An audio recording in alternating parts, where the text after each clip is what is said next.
Hi, my name is Sigrid Dyekjær, and I'm a Danish producer. And I'm so happy to be here today and have a conversation with Ben and Chris about their incredible film, The Last Repair Shop, that I'm such a big fan of. It's a very special film because it sort of transports you into an environment where I've not been before. I didn't even know it existed. It's like, on the one hand, both sort of ancient, but at the same time, very historical and full of culture and full of warmth and depth and people that care. So it's just such a pleasure to be invited into the world of people that care about music, instruments, and are connecting with them on a much deeper level. So first, I want to say thank you to both you, Ben and Chris, for making this film and inviting us into such a special place. Thank you so much for enjoying the movie and saying all those nice things. It's exciting to talk to you. Yeah. Great. Well, I mean, first, I just want to kick off by asking, how did you find this place? I mean, it's so magical, and it's you didn't even know that it existed. I didn't know that it existed. So maybe you can take us into the beginning of it and how you got connected with the place. Yeah, absolutely. So Chris and I actually at the time were working on a film called A Concerto is a Conversation, a short documentary. This is 4 years ago now when the project began. Which is also a great film, by the way. Thank you. Yes, and Horace remains our biggest fan. Chris had gone to LAUSD, and so when Jeremy Lambert, producer, brought this article that was from maybe like 2013 or something like that, about how there was this big backlog in the musical instrument repair shop and how these 80,000 instruments, there wasn't enough people to fix them, and it was this big crisis. Brought this article, and I thought, my gosh, I can't believe both that Los Angeles is the last one that has this shop, two, that this is an amazing, crazy thing that 80,000 instruments all come through this one place. And then to think about, the talent, the people that have shaped the world of music who have all gone through Los Angeles public schools, to think that they're kind of passing the same instruments around. And, it just, one of the, as a documentary filmmaker, when you get the feeling like, how has nobody ever made a documentary about this before? You start thinking, well, maybe I should make a documentary about this. So I took the idea to Chris and asked him if he knew about this shop.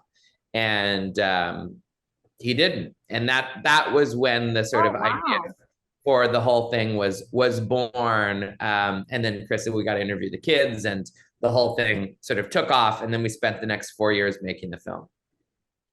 So Chris, I mean, how could you not know about that shop? I mean, you're a musician yourself and you play instruments. And so why didn't you know about the shop? Like, what's the magic?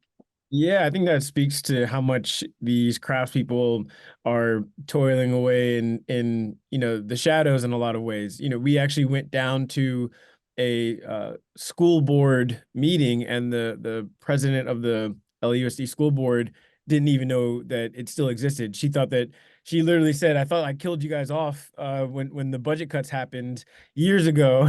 And 1996. Yeah.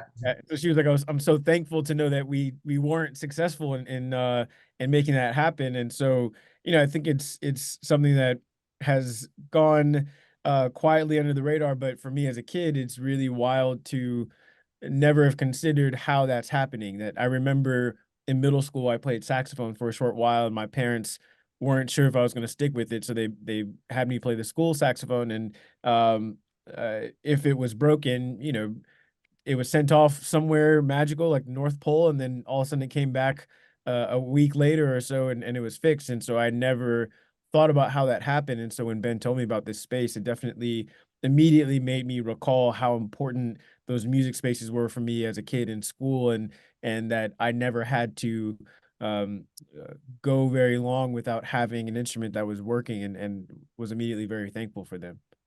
Yeah, because it's such a delicate period, you know, is as a kid, if your instrument isn't working and you're not a rich kid that could buy an instrument, you know, the time that you are away from that instrument could actually make you really stop playing it. So it's like such a delicate moment of keeping that instrument right in front of the student so that the students doesn't decide to not have that instrument in their life, I guess. Yeah, 100%. And, you know, even with something like the piano, when a piano's in tune, it feels like such a joyful feedback loop where I'm playing something and it sounds so beautiful, and I feel that excitement about what the instrument sounds like, and then it makes me want to keep playing. Even for me now, at, you know, almost 35 years old, playing piano for over 30 years, if I were to play a piano that's out of tune, it's hard to keep playing through it and to mentally push past the feeling of this thing that kind of sounds bad, which makes you feel like maybe you sound bad. And so it's so important for an instrument to be in good condition so that the kid isn't playing it and feeling like the bad sound is due to them, you know. And so making sure that the instrument is as clear as possible so that they can express themselves as clearly as possible. And that they can feel motivated to continue to play and get into like the zone of being with the music. I want to ask you guys, you know, because I mean, it's a repair shop. I'm sure that, like, I know a lot of filmmakers, they see something visually, like they get in, they see something visually, they're like, whoa, we're going to make a film here. Like, just because the visual speaks to you. But in this case, there's also kind of a lot of characters. So I'm really impressed in such a short film, you know, how many people we actually get to know, how many people we get to meet, how many people we get to know. I would say the Danish film industry, we're always told like one character, like maybe three, like always pick like three, maybe five, don't do five. So I'm just saying it's incredible that you actually do get to know people and you do get to feel them, even there's quite a good amount of people. So maybe take us through, you know, the casting process. How did you figure out who was going to be part of it? I'm not quite sure. I think there's more people working there than that's actually in the film. So what was your method of finding the right people to be part of the film? You're gonna laugh, because it was not not a lot of film craft in choosing these four people. It was really fate, and I think some courage on behalf of the four people who are in the film. So when we first went to the shop, the last time, you know, anybody from the outside had been there to try to tell this story was this newspaper article that was talking about how they were behind, that there was this big backlog, et cetera. And so when, you know, the request came of like who would be willing to participate in the film and be interviewed and et cetera, nobody volunteered. Zero people. You know, a lot of this kind of thing. And I went to Steve. They were also shy. Like maybe they were like, we're not. You know, it's pretty easy to find an introvert in a repair shop. Exactly. So Steve, who you meet in the film, he was, you know, trying to help and facilitate. He said, look, the best I can do is kind of give you the opportunity to speak to everybody for a few minutes and make your case. So went up there and, you know, did my spiel about, you know, why I thought that they should participate and what our goal was, and that we wanted to shed light on the shop so that, you know, because they had been systematically just shrunk and shrunk and shrunk. And four people raised their hands at the end of this. And it was Dana, Dwayne, Patty, and Steve. Everyone else kept their arms crossed. And no shade to them. But basically, the four people you meet in the film, which everybody always comments on that, how could you find four so amazing stories? You know, we're going with the flow. But I also think it's a testament to the fact that, you know, everybody has a good 7, 8, 10-minute story about their lives in them. But there was a real sort of faded aspect to that. And I think I actually generally agree with you that, you know, especially a short documentary, 1 or 2 characters is best. but there's something about this story in particular where we needed to capture the universality, not just how one person was transformed by music, but that so many, one after the next, after the next, after the next, had been broken and repaired by music. There's something profound there that we wanted to capture that we only could really do it by including as many characters as we did. And actually, you know, it felt very seamlessly, or well, I don't even know what the word is in English. It was very fluent to go from like one story to the next story. And it wasn't like, you know, we were confused or anything. We sort of felt that we were with that person, and it somehow had like a dramaturgy that sort of fitted to that character. So maybe you can take us through like your other thoughts on the different layers, you know, what you had those interviews with them about their stories, and then obviously we want to see those instruments get out and get played. So maybe you can talk to us about the decision of the other layers and how you created those. Well, Chris was the one who said, we got to have the kids.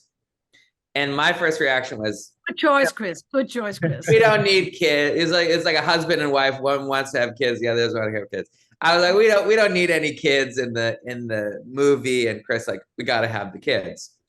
And so that was the next layer, and that was something special because Chris was one of those kids. Yeah, and I think it also just blew me away that they neither side really knew about each other. Just like me, being one of those kids, I never, like I said before, knew about the repair shop, but it was so bittersweet to me that these amazing craftspeople spend so much time with the kids in their heart and on their minds, in terms of how much dedication they pour into repairing these instruments and their North Star as to why they're doing what they're doing, and to never get to actually hand the instrument back to the kid or to see the kid play that instrument in a concert and all of that. And so it really felt like a way for them to be in this dialogue together in this film. And what was so fascinating to me is how these kids already have such deep language in explaining what music means to them. I really assumed that I've always thought that a lot of my understanding of what music meant to me has been in hindsight as an adult. And I assume that these young people, when asked what music meant to them, wouldn't really be able to formulate, you know, the clearest words about that. And each of them had such profound things to say. Even Portia, who's, you know, at the time when we interviewed her, I think she was 9, and for her to already be able to say that she doesn't know what she would do without her violin and what it means to her was really a special thing that came out of that. I'm curious, you know, how did you set up that casting? How did you communicate with the head of the school, or like did you go to multiple schools? How did you set all that casting up? Yeah, we spoke to this friend and mentor of mine named Tony White. He runs a lot of the All City LAUSD music programs, and so we asked him to help us connect with some of those schools. And so he reached out to a bunch of schools and had those schools put forward their best and brightest students, their best and brightest music students. And so did you already at that time, had you already shot the repair shop, the 4 characters in the repair shop, so yeah. you kind of knew what instruments you were looking for, or how was that? Exactly. Yeah, exactly. Okay. We sat up on Zoom and interviewed, I don't know how many kids it was in total. It might have been like 10, 12. 10 or 12, yeah.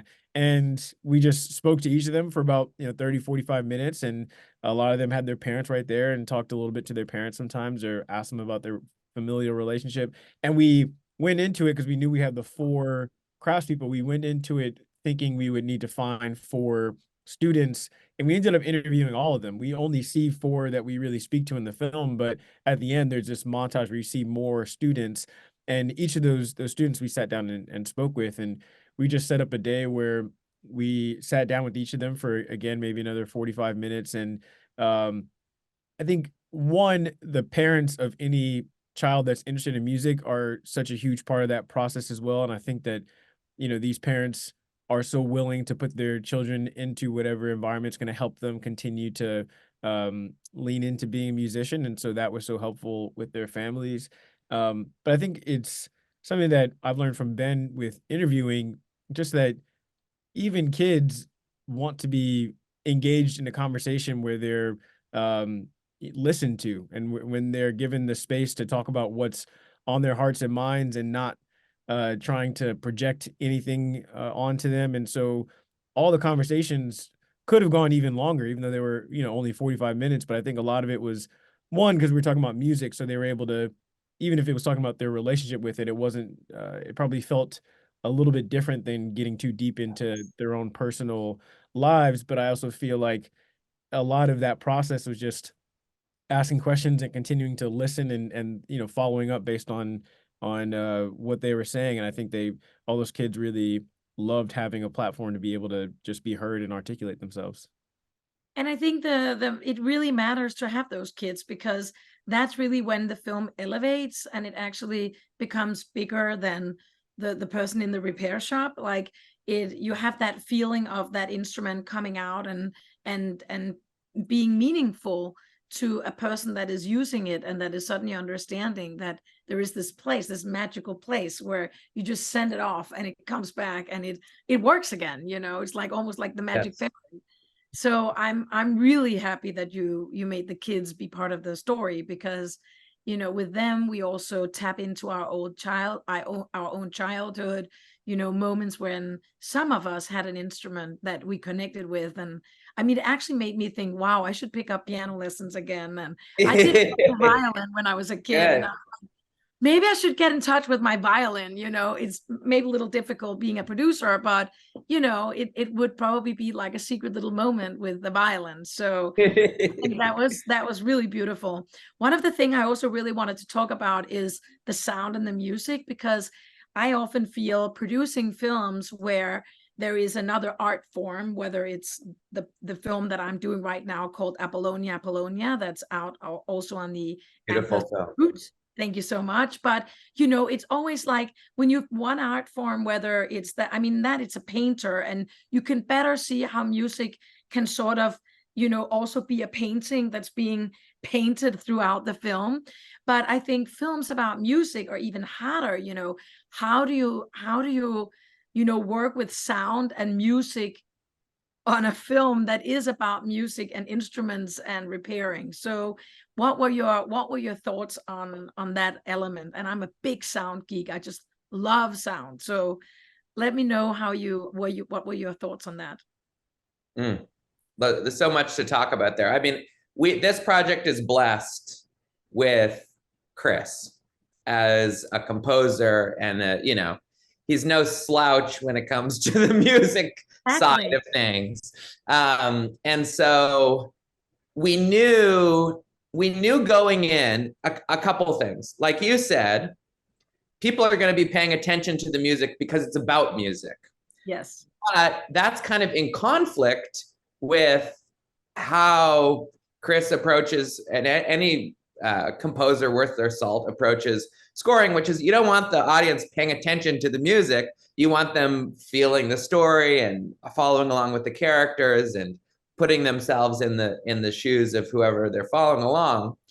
And so we knew that was a challenge, but it was also an opportunity, I think, to have a little fun from time to time, that there was a bit of a conversation between the score and the movie, which obviously is sort of exploded at the end of the movie when you realize that the music that you've been hearing the whole time has been played by this alumni orchestra of all these characters. And I think on the music side, we have to talk about Katja Richardson, who just wrote an incredible, unbelievably virtuosic score based on a few themes that Kris had written. She's only 26 years old. Kris, why did you not want to do the score?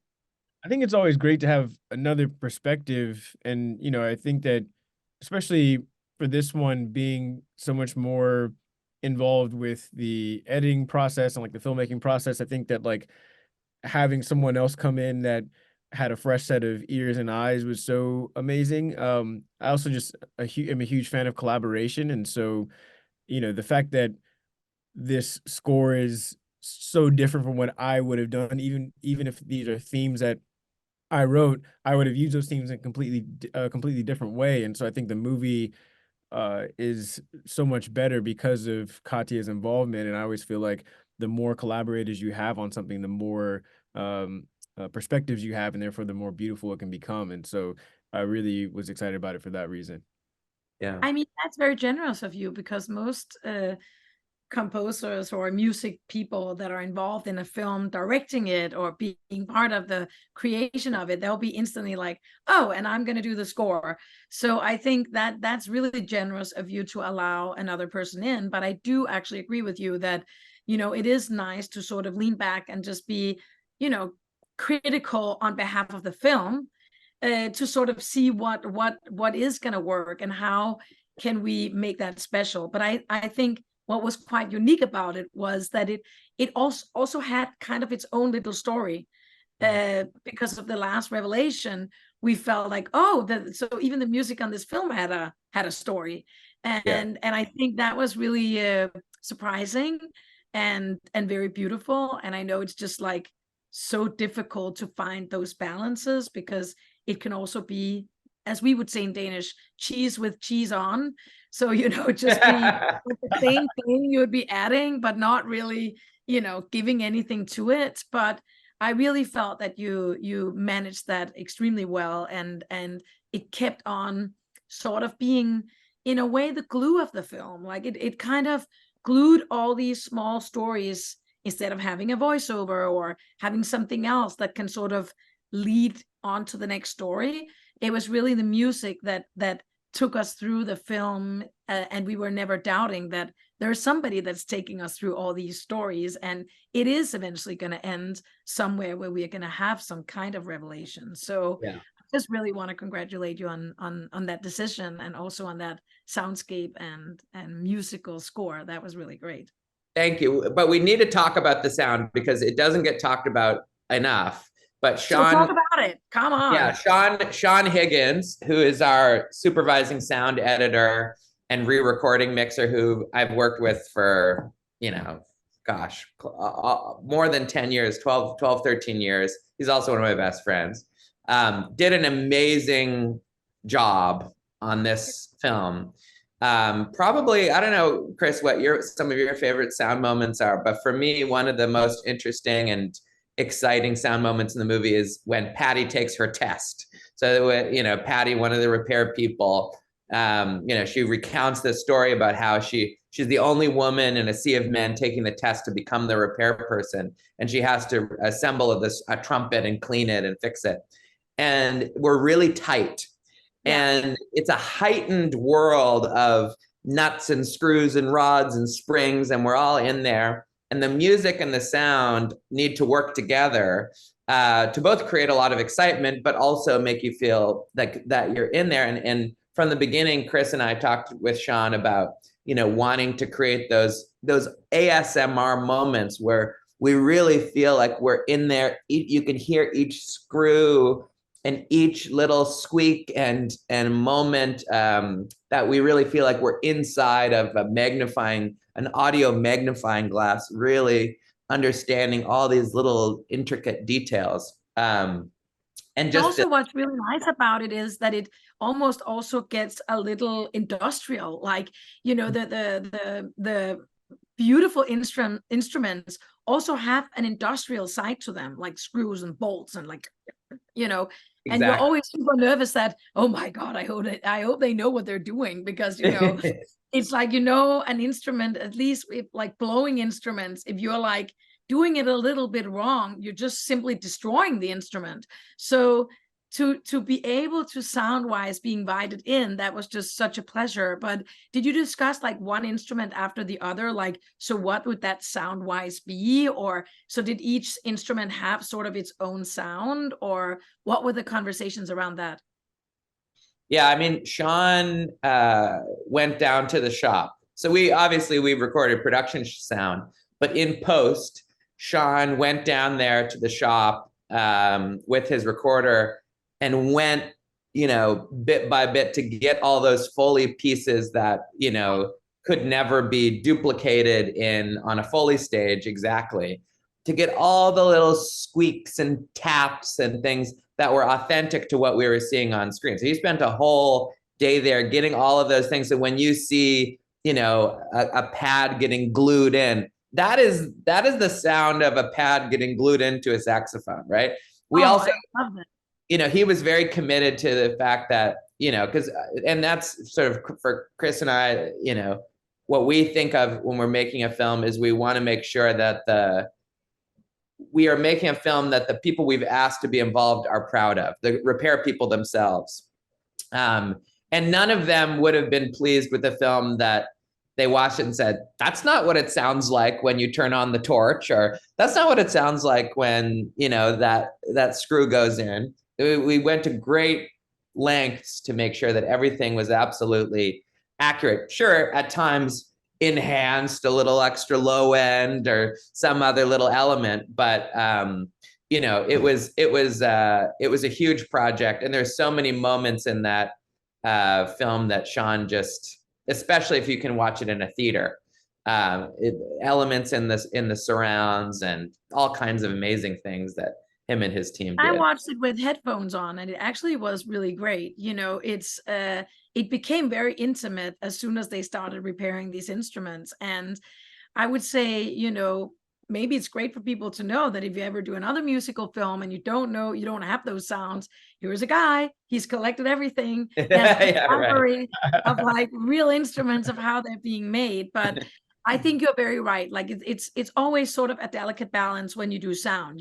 How much are you going to add on top of it? How much are you going to interpret what your characters are going through, and how much are you actually going to stay truthful? And that's one thing. And then really to like take it to the extent where you're going to go to that shop and you're going to do it when that person is fixing that saxophone. It's like, there's so many levels of like, how deep do you want to go in it? And it's just, it gives an authenticity to it. And it gives sort of a feel of like, we get to know what these people that are working on the instruments, what universe they are living in and breathing in.